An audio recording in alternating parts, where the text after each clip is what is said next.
Bonjour, bonjour et bienvenue en direct sur KTV, à la télévision, à la radio et sur les réseaux sociaux pour ce temps de parole consacré aux tortues et à leur protection. Et pour en parler, une association qui est l'essence même de cette association, l'association Oulanga Nayamba et sa directrice Jeanne Wagner. Bonjour. Bonjour. Merci d'être là ce matin. Alors, mercredi dernier, braconnage, deux braconniers ont été surpris. L'un d'entre eux a été arrêté, comparution immédiate, condamnation, 6 mois ferme. C'est un vrai progrès là. Ah oui, là c'est vraiment un grand progrès, surtout je dirais la collaboration entre les associations et la gendarmerie qui s'est donc très bien déroulée et avec des résultats visibles cette fois-ci. Oui, justement, parce que tout découle de cette signature qui s'est passée l'année dernière entre les forces en présence pour justement lutter contre le braconnage, qui est un sujet sensible à Mayotte. Et là, on voit une première, on peut dire que c'est une des premières solutions qui a été apportée. C'est ça? Oui, c'est exactement ça. Quand le pacte a été signé en décembre, j'étais très optimiste. Je me suis dit, ça y est, enfin le sujet est pris vraiment au sérieux, à la hauteur des enjeux. Et aujourd'hui, on voit les premiers résultats. On voit qu'il y a de plus en plus d'acteurs qui sont mobilisés autour de cette question, qui prennent au sérieux cette problématique, et donc avec des résultats qui commencent à être visibles. Camar. Alors justement, Jeanne Wagner, moi je reviens plus tôt parce que c'est vrai que plusieurs fois quand j'ai reçu votre association, à chaque fois on revenait un peu avec les mêmes sujets, on n'avançait pas. Mais moi surtout des avancées, je reviens un peu sur la fermeté, la décision de justice. Hein, donc j'entends. C'est vrai qu'à chaque fois on disait bon, on chopait 1, 2 braconniers, rappel à l'ordre et puis on le laissait partir et ça continuait le fléau. Mais là, on a le sentiment que quand même la justice maintenant donne la décision, la fermeté qu'on attendait, que vous attendiez. Oui, effectivement. Donc, il y avait des cas où on était un peu déçus par rapport aux décisions de la justice. Maintenant, vu qu'on est présent très souvent au tribunal et on a aussi l'occasion de sensibiliser justement le parquet à cette question de braconnage, on sent que là aussi, il y a une vraie prise en compte. Et effectivement, 6 mois avec mandat de dépôt, je pense que c'est surtout le mandat de dépôt qui va vraiment rester, on va dire, un petit choc pour la personne qui a été condamnée et qui va donc passer tout de suite 6 mois en prison. Exactement. Bien sûr, il y a eu déjà cette première décision, on se rappelle de cette personne qui a été jugée, vous étiez déjà même partie civile pour la première affaire et puis cette deuxième affaire, ceux qui ont été chopés également à la barge avec ce sac rempli de viande de tortue. Mais c'est vrai que, et puis aujourd'hui, est-ce que finalement le fait aussi que les médias communiquent beaucoup, en tout cas au niveau des informations sur la décision de justice, donc ça arrive facilement également aux oreilles des braconniers? Oui, clairement, c'est une réponse aux actes et chaque réponse, quand elle est bien communiquée, ça a un effet dissuasif. Et c'est d'ailleurs ce qu'on rappelle à chaque fois au parquet. Quand les braconniers commencent à avoir peur et savoir qu'il y a des gens sur les plages qui observent, savoir que la gendarmerie derrière est là pour justement les interpeller et qu'en plus la justice, elle suit en montrant des peines fermes, concrètes, bien ça c'est forcément dissuasif. On a dit que quand il y a un confinement, malheureusement, ça a un effet sur le braconnage parce qu'il augmenterait. Est-ce que vous avez ce même sentiment ? Alors, ça dépend des plages et sur Mayotte de façon générale, on ne peut pas le montrer parce qu'on n'est pas présent régulièrement sur chaque plage. Mais sur certaines plages qu'on suit, et ça dépend vraiment des plages encore une fois, il y a une augmentation du braconnage. Comme c'était le cas pour la plage de Petit Mouya ou Mouya Titi, plage de l'aéroport en Petite Terre. Et aussi la plage de Mtsanga-Nyamba, où il y a quelques jours, un autre braconnier a été interpellé par l'OFB. Donc ça montre bien qu'il y a une augmentation, les associations qui sont sur le terrain la constatent et puis la signalent aux forces de l'ordre et ensuite il peut y avoir donc des actions sur le terrain qui permettent de stopper justement cette augmentation. C'est ça qui est important, c'est que des membres de l'association justement surveillent ces différentes plages. On ne dira pas comment ni pourquoi, évidemment, en question de confidentialité, mais ce qui est bien, c'est qu'après un coup de fil, ils appellent et ça fonctionne. Le lien est là, les gendarmes arrivent. Est-ce que il y a donc de plus en plus ça, mais le problème, c'est on n'arrive pas à faire toutes les plages, on n'arrive pas à tout surveiller tout le temps. Oui, ça c'est vrai. C'est pour ça que régulièrement, l'ensemble des acteurs concernés, donc il n'y a pas que Oulanga Nyamba, il y a aussi l'association des naturalistes, il y a le conseil départemental, il y a le parc marin. Ouais. Donc il y a quand même un certain nombre de plages qui sont régulièrement inspectées et à partir de là, on peut prioriser, c'est-à-dire les plages là où il y a beaucoup de braconnage, on va peut-être se concentrer un peu plus régulièrement sur ces plages-là. Et c'est comme ça qu'on arrive à justement mettre en place une petite stratégie justement pour faire remonter les informations essentielles aux forces de l'ordre. Eux ne peuvent pas être tout le temps sur le terrain, bien évidemment, c'est pas leur priorité. Quand vous dites que les braconniers commencent à avoir peur, est-ce que vous pensez vraiment qu'ils commencent à avoir peur? Parce que qui dit braconnier, ils font quelque chose d'illégal, ils le savent très bien. Par contre, ça rapporte beaucoup d'argent. Et ça, ils le savent aussi. C'est plus la motivation qu'elle a. Peut-être vont-ils inventer de nouveaux systèmes pour moins se faire repérer. On a vu que certains braconniers, maintenant, ne dépeçaient, si j'ose dire, plus les tortilles sur la plage, mais les tiraient et le faisaient en mer. Donc, ils inventent de nouveaux systèmes. Vous ne pensez pas plutôt qu'avoir peur, ils vont s'inventer une autre façon de faire pour être encore plus efficaces? Exactement. Donc ça, c'est une réelle problématique. Les méthodes changent. Plus on met de pression, plus les braconniers essayent de cacher leurs méfaits. Donc c'est une réelle problématique. Et nous, derrière aussi, on doit de nouveau s'adapter pour comprendre en fait leur nouvelle stratégie, leur nouvelle cachette, etc. Et à partir d'un moment, bien sûr, peut-être on ne pourra pas suivre on va dire ce jeu de chat et de la souris. Ouais. Et à ce moment-là, je pense qu'il est très important aussi, en parallèle de ce qu'on fait là, la répression, pas nous, mais avec les forces de l'ordre, il est très important aussi de faire de la sensibilisation. D'induire un vrai changement des mentalités, et c'est pour ça qu'on a d'autres projets en parallèle qui, on espère à long terme, provoquent ce changement à l'échelle de la population de Mayotte. Mais sensibiliser qui? Par les braconniers?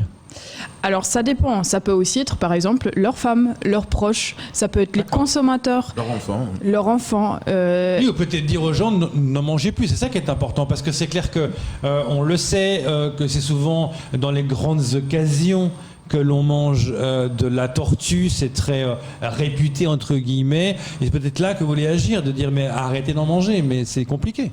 Exactement, donc je pense qu'il y a des consommateurs qui proviennent de différentes catégories, etc. Mais il y en a aussi beaucoup qui ont accès à l'information, qui ont accès justement à la communication qu'on fait pour ce braconnage.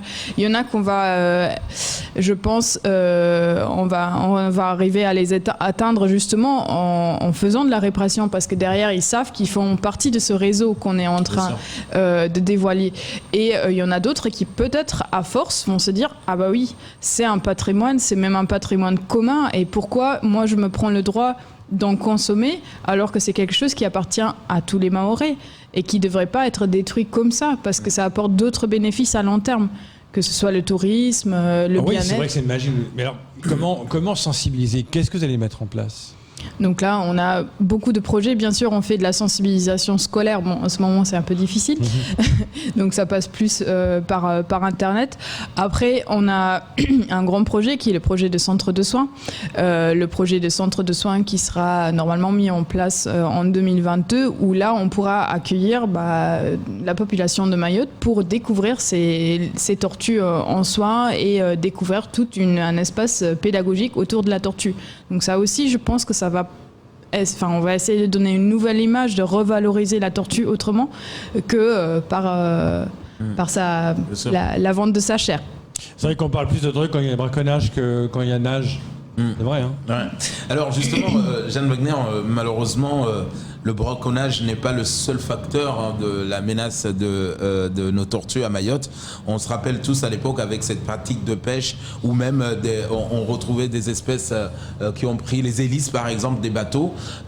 Et justement, ce centre de soins manquait parce qu'on n'arrivait pas à les sauver.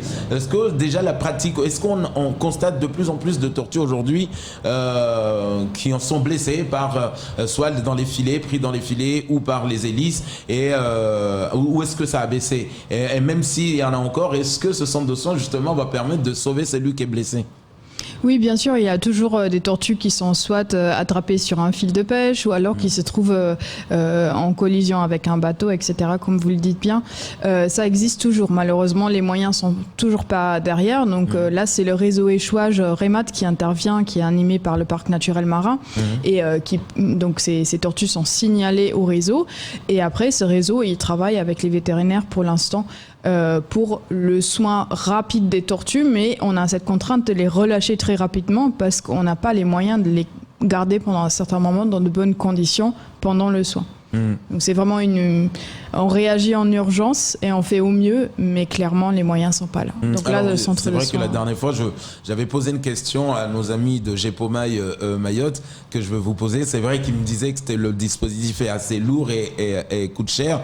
Balisage de nos tortues ou puissage de nos tortues. Est-ce que ça c'est possible? Enfin, est-ce qu'on peut suivre nos tortues, savoir où est-ce qu'elles vont et à quel moment elles vont pondre, sur quelle plage pour pouvoir au moins faire ce traçage?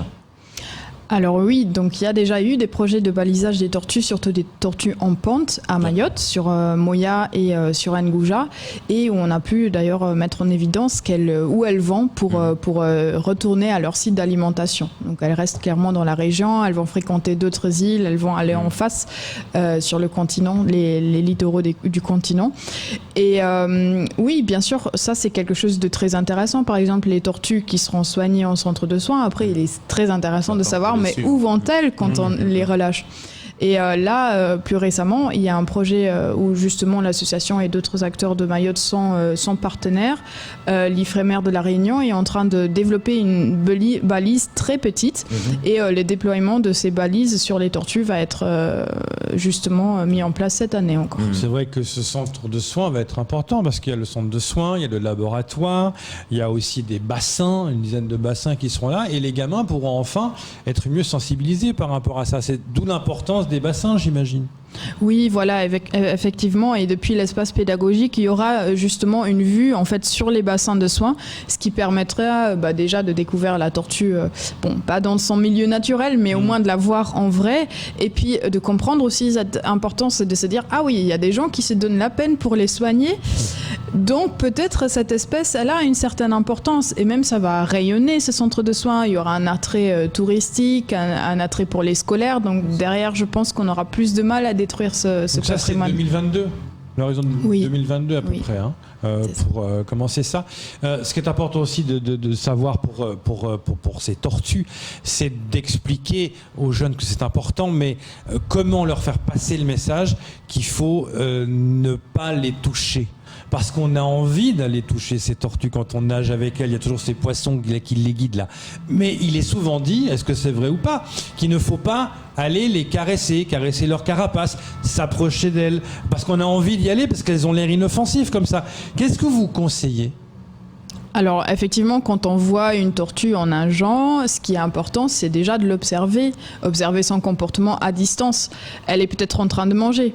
Là, si vous allez essayer de l'approcher pour la toucher, elle va arrêter de manger. Donc c'est ça en fait le problème. Elle va arrêter de manger alors que c'est une tortue, vous voyez, elle mange des herbes. Donc il faut qu'elle en mange énormément pendant la journée. Et si elle se fait déranger régulièrement, elle va régulièrement prendre la fuite. Et malheureusement, elle ne va pas réussir à prendre assez de réserves d'énergie pour cette journée-là.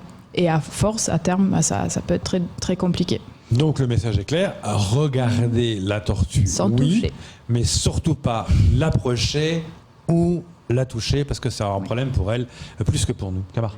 Alors, juste pour revenir un peu sur la lutte contre le braconnage, on a vu en France, Jeanne Wagner, qu'à un moment donné, pour nos autoroutes, on a diffusé, ou même l'État avait diffusé, pour la sécurité routière, des images chocs. On a vu, même pour les arrêter de fumer, on a vu des images chocs sur les paquets de cigarettes. Est-ce que là, pourquoi on cache ce que nous vivons sur les plages, ces massacres, et quand on a vu les carcasses des tortues, les cadavres des tortues, pourquoi on ne montre pas aux gens, regardez le massacre que nous vivons sur les plages. On dirait que c'est tabou, on va choquer. Est-ce qu'il ne faut pas choquer justement pour faire comprendre aux gens que c'est dangereux ce que nous faisons ? Alors, il y a différentes méthodes de communication. Bien sûr, il y a les campagnes choc, et on en a déjà fait par le passé, mais je pense que ça choque surtout les gens qui sont de base déjà sensibles. à la cause. Donc ça va peut-être pas choquer les braconniers qui, eux, vont en plus se braquer, c'est dire, oh, ils exagèrent. Donc c'est vrai. Et maintenant, ce qu'on essaye de faire, c'est plus la communication positive. C'est-à-dire, en fait, pour que les gens puissent s'identifier directement avec les communications, les messages passés, en espérant, par exemple, de mieux cibler les consommateurs et les braconniers. Donc on sortira prochainement une campagne de com en ce sens-là. On verra si ça prend ou pas. Je sais, si c'est important, laissez tranquille, c'est fait partie de notre paysage marin, elles sont magnifiques et ne les mangez pas. Mangez-les avec les yeux. On mange avec les yeux, comme on dit. Hein, c'est ça, hein, le message. Merci beaucoup, Jeanne Wagner, d'être venue ce matin pour parler de ces tortues. C'est tout pour ce temps de parole. Tout de suite, la suite de vos programmes.